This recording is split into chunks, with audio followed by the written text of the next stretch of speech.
Salut! Aujourd'hui, où et comment bien placer les plantes aromatiques au jardin? Alors comme vous le savez, je suis producteur de plantes aromatiques, donc j'en cultive des dizaines de variétés. Et aujourd'hui, j'ai voulu vous donner des petits renseignements sur comment bien les placer dans votre jardin. Alors en fonction des régions, bien sûr, attention, toutes les plantes aromatiques ne vont pas dans toutes les bonnes régions. Et le plus important, vous allez voir, je vais vous donner plein de renseignements. Alors la première partie, comprendre les besoins des plantes aromatiques. Alors les plantes aromatiques, on les aime pour leur parfum, leur saveur, mais aussi pour leur capacité à attirer les pollinisateurs et même repousser certains nuisibles. Et oui, je vous dis de mettre des plantes aromatiques, pas forcément que des plantes aromatiques, mais aussi le verger, le jardin d'agrément, pour attirer les pollinisateurs. Mais pour qu'elles s'épanouissent, il faut respecter leurs besoins. Alors la plupart des plantes aromatiques adorent le soleil, on pense au thym, au romarin ou encore à la sauge. Alors ce sont des plantes méditerranéennes qui ont besoin d'au moins 6 heures de soleil par jour. L'idéal est de les installer dans une zone bien exposée au sud ou à l'ouest. Certaines, par contre, comme la menthe ou la ciboulette, préfèrent les zones mi-ombragées et supportent mieux un peu d'humidité.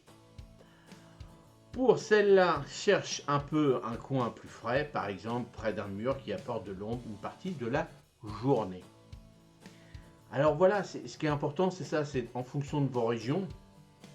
Si vous prenez des plantes méditerranéennes, des plantes aromatiques méditerranéennes, en règle générale, il n'y a pas de souci. Mais comme nous, on les amène chez nous au nord de la France, c'est pas facile. Donc bien les installer, donc minimum 6 heures de soleil par jour. Alors aussi, attention aux plantes qui sont aussi vivaces ou pas vivaces, des styles le basilic ou des choses comme ça. Donc faites attention aussi quand vous plantez ce genre de plantes. Alors moi je vous ai fait pas mal de petites vidéos pour vous donner plein d'astuces, comment les garder, comment les cultiver, comment les récolter. Et aussi avec mes petites vidéos à 13 heures que je vous propose dans la peau d'un producteur. En pleine saison, vous voyez toutes les plantes aromatiques que je produis. Alors, concernant la menthe, c'est vrai que la menthe, il faut une zone, en règle générale, tout ce qui est feuilles un peu aiguilles, le thym, le romarin, les feuilles un petit peu dures comme la sauge, le laurier thym, le laurier sauce, pardon, pas le laurier thym, le laurier sauce, c'est des feuilles assez coriaces. En règle générale, ces plantes aromatiques ont besoin de soleil et aussi d'un sol bien drainé. Tout ce qui va être un peu les feuilles un petit peu molles, les menthes, la mélisse, alors la ciboulette. Alors la ciboulette, c'est une chose un peu à part, c'est des bulbes un petit peu comme la ciboule l'ail aussi. Donc ça pousse partout. C'est bien dans les terrains un petit peu plus durs, comme des terres argileuses que des terres sableuses. Ça va encore. Mais tout ce qui est un petit peu mou, la menthe par exemple, la mélisse a besoin de fraîcheur. Alors dans le sud, eux, ils vont les mettre plutôt à l'ombre, voire mi-ombre. Nous, on va les mettre plutôt mi-ombre chez nous. Si ça supporte le soleil, pas vraiment toute la journée, par exemple tout le matin en plein soleil, puis l'après-midi, plutôt un petit peu de repos, pas trop de soleil. Ensuite, deuxième partie, choisir les bons compagnons. Alors les aromatiques sont aussi d'excellentes compagnes pour d'autres plantes du jardin. Par exemple, la ciboulette ou le basilic planté près des tomates peut aider à repousser les pucerons et à améliorer leur saveur.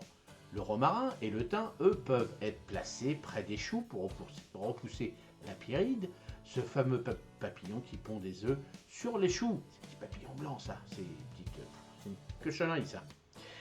Alors, pense aussi à regrouper les plantes qui ont des besoins similaires. Les plantes méditerranéennes, par exemple, adorent le soleil, adore le sol, les sols bien drainés et peu riches. Si tu les plantes ensemble, tu t'assures de ne pas trop les arroser et de garder un sol plutôt sec, ce qu'elles apprécient. Mais oui, ces plantes-là, dès lors que vous pensez aux plantes méridionales, sol drainant. Vous voyez bien quand vous allez en vacances, dans ces sols-là, c'est de la caillasse, c'est beaucoup de sable, des choses comme ça, des terres montagneuses plus ou moins.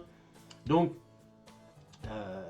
il faut surtout le thym, quand on dit dans la garrigue, il y a le thym, ça pousse dans les petits creux des roches. Hein. Donc, hop, hop, hop. Alors, effectivement, vous n'allez pas retrouver la même saveur de thym dans le sud que dans le nord. Dans le nord, il va être plus arrosé, donc les feuilles vont être un peu plus rondes, un peu plus grosses que le thym qui, lui, va être balayé par les vents du sud et surtout de la sécheresse aussi en même temps. Donc, les feuilles vont être beaucoup plus petites. Donc, le goût, bah, il diffère. Hein. C'est comme le vin, hein, c'est pareil. Hein. Vous avez les mêmes grappes de raisin, c'est du raisin. À Bordeaux ou dans l'Est, c'est pas le même goût, c'est pas le même vin qu'ils font. Bah, c'est en fonction des régions, tout ça, ça diffère. Et même nos légumes, c'est pareil, c'est exactement la même chose. Alors la partie 3, emplacement dans le jardin. Alors pour gagner de l'espace et rendre ton jardin plus pratique, n'hésite pas à placer certaines de tes plantes aromatiques directement au bord des allées ou en bordure de tes plates-bandes. Elles seront faciles d'accès quand tu cuisines et elles feront profiter leur parfum à chaque fois que tu passeras à côté. Une autre bonne idée, c'est de les planter en pot. Certaines aromatiques comme la menthe ont tendance à devenir envahissantes si elles sont en pleine terre. En les mettant en pot, tu peux les contenir tout en les déplaçant selon les besoins. Plus de soleil, plus d'ombre, etc. Oui, des fois, il y a des moments, bon, la menthe, c'est vrai que c'est un peu envahissant. Donc des fois, on me pose la question, est-ce qu'il faut planter dans le même bac plusieurs menthes? Non, la menthe, c'est toute seule. Une menthe, je veux dire, une menthe coque, une menthe citron, une menthe morito, une menthe marocaine. Ça, vous les plantez dans des pots différemment ou dans un endroit en pleine terre. Attention, ça pousse un peu partout. Alors, quand on en consomme beaucoup, bon, on met ça dans un endroit mi-ombre du jardin où on ne passe pas de trop. Et puis il y a des moments où s'il y en a trop, hop, un petit coup de tondeuse dessus, je peux vous dire que ça lui fait du bien. Mais attention, ça pousse partout.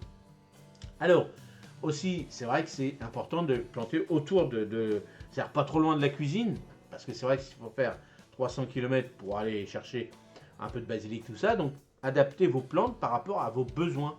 En bordure, c'est très joli. Une bordure de thym, c'est très joli.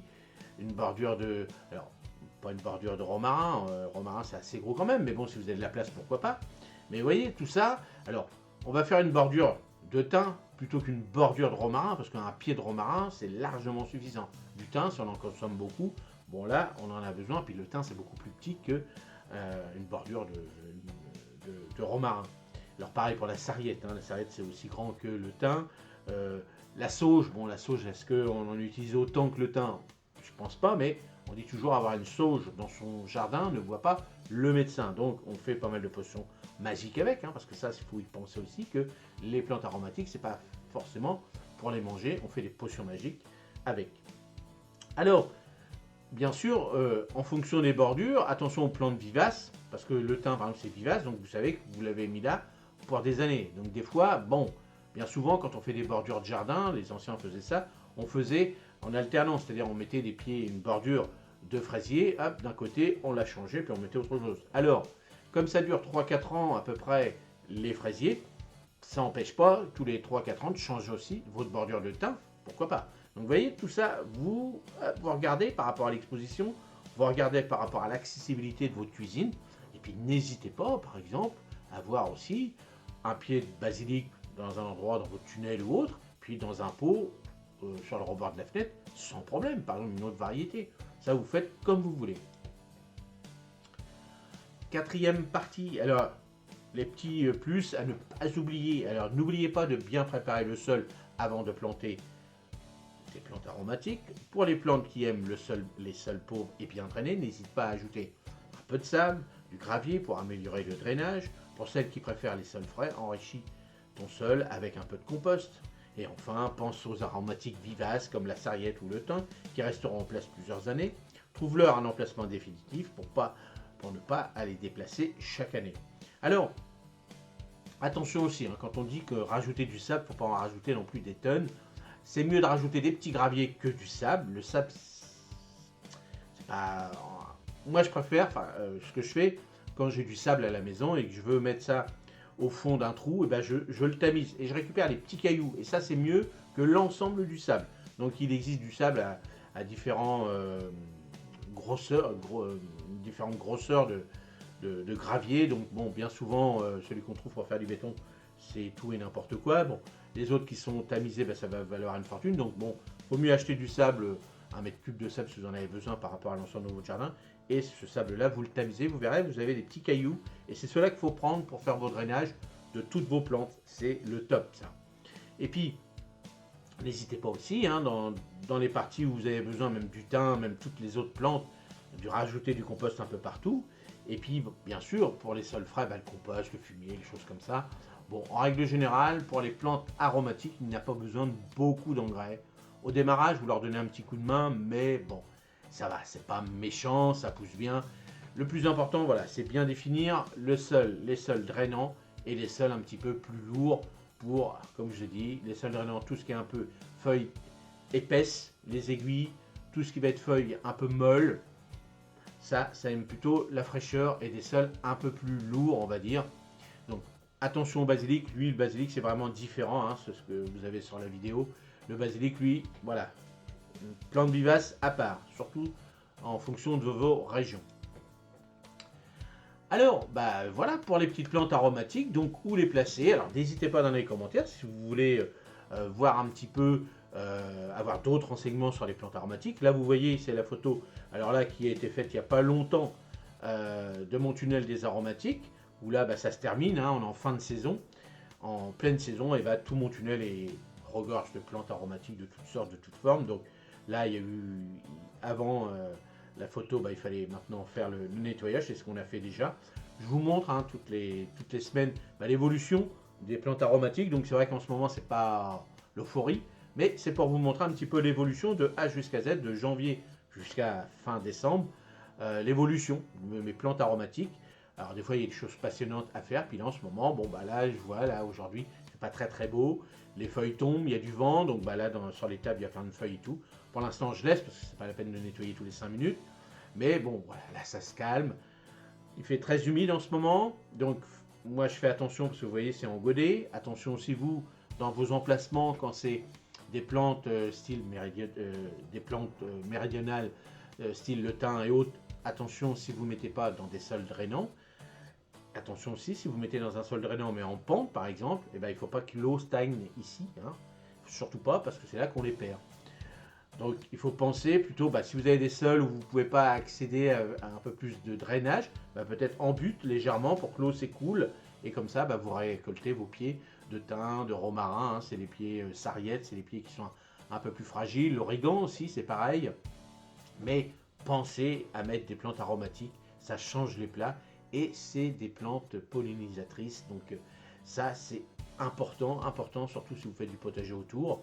Donc n'hésitez pas, même quelques pots comme ça, même placés devant votre potager, avec des plus grands, des plus petits, ils vont attirer, surtout en début de saison, ils vont attirer les bourdons, et les bourdons, eux, pollinisent rapidement vos petits pois, hein, quand il n'y a pas encore d'abeilles, des choses comme ça. S'ils savent qu'il y a des plantes qui fleurissent de bonne heure, et hop, ils vont venir et ils vont polliniser l'ensemble de votre potager. Et voilà, j'espère que ce petit format vous a plu. N'hésitez pas dans les commentaires si vous voulez d'autres renseignements sur les plantes aromatiques.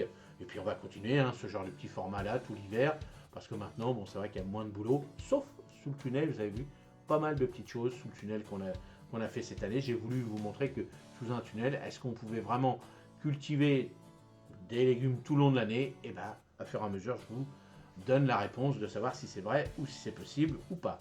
Allez, merci encore aux membres, hein, qui participent activement à la chaîne, qui me donnent un bon petit coup de main, je les remercie toujours. Et puis moi je vous dis à la prochaine vidéo. Salut, merci.